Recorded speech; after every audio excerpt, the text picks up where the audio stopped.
Alrighty, we're going to roll right into nutrition targets. This video is going to be a little bit longer because we're covering macros, which is a pretty heavy topic. There's a lot going on. This is where the numbers happen within Eat This Much. So here you can see this is under the diet and nutrition tab here in preferences and Eat This Much. Scroll down to nutrition targets.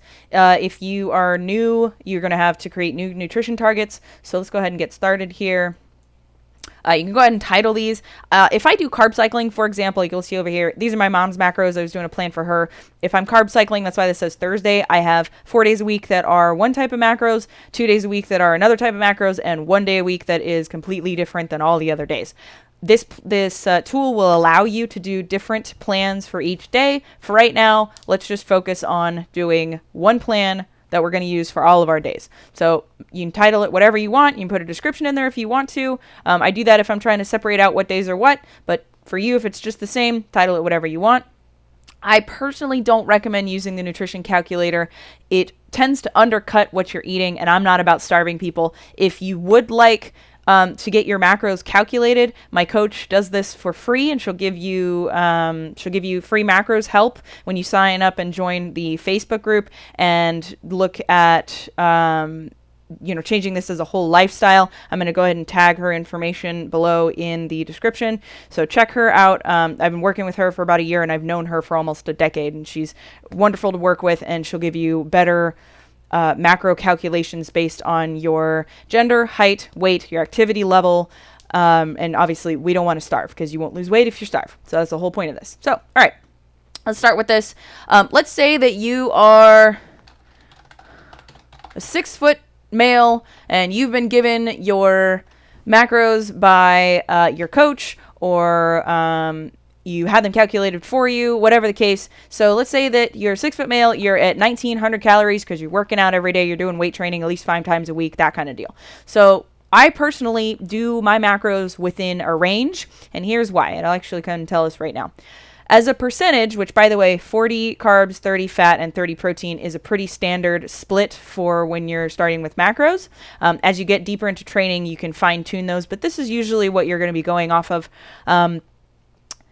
Also, side note, and this is just general knowledge, carbs are 4 calories per gram, fat is 9 calories per gram, and protein is, same as carbs, 4 calories per gram. So that's just some information for you that kind of feeds into how this calculator works. So, all right, I go back to within a range.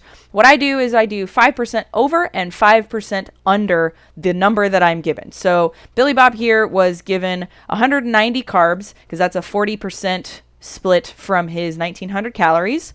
You take 1,900, times it by 0.4 for 40%, and then divide it by 4 because that's 4 calories per gram of carbs. So that's how we get 190. So 190, I take 5% of that, which is going to be 9.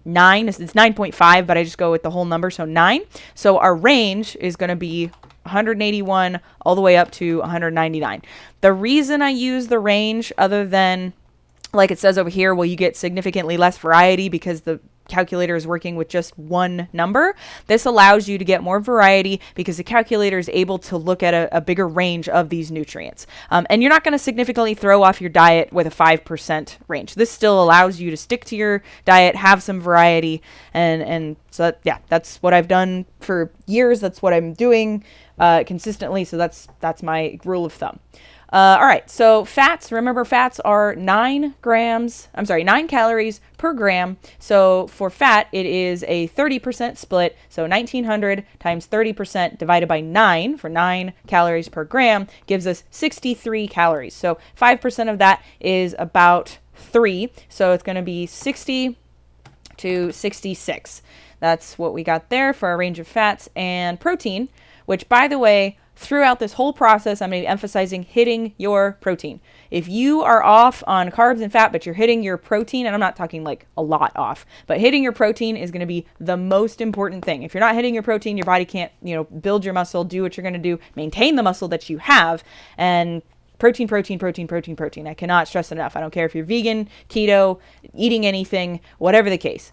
Protein first. All right, so protein is going to be, remember, protein is same as carbs. It is 4 calories per gram. So we take our 1,900 We times it by 0.3 because it was a 30% for fat and proteins, and we get we divide it by 4 because of the 4 calories per gram, and we get 142. And our range there for 5% over, 5% under is 136 to 149. So you can see these ranges are kind of small, but this still allows for more variety than if you just give it the number in the middle. So 190 carbs, 63 grams of fat, and 142 grams of protein. All right, moving on.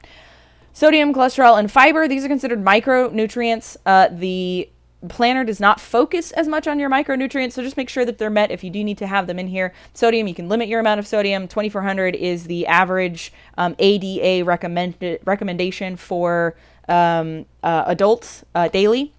But if you have heart conditions or whatever the case, you would want to do less than that, and hypertension, things like that. Cholesterol, same thing, 300 milligrams is the recommendation by the ADA per day. But if you have reasons from your doctor to limit this, you'd want to limit that. Fiber, I always up this to 30. And the reason is that I find the calculator tends to undercut my fiber. Fiber is really important, especially if you're looking at net carbs. I'm looking at total. I still want fiber in my diet. Like, fiber is a good thing. So it's going to get you more leafy vegetables and things like that. Alrighty, so save your changes, and you now have nutrition targets to work with. Yay!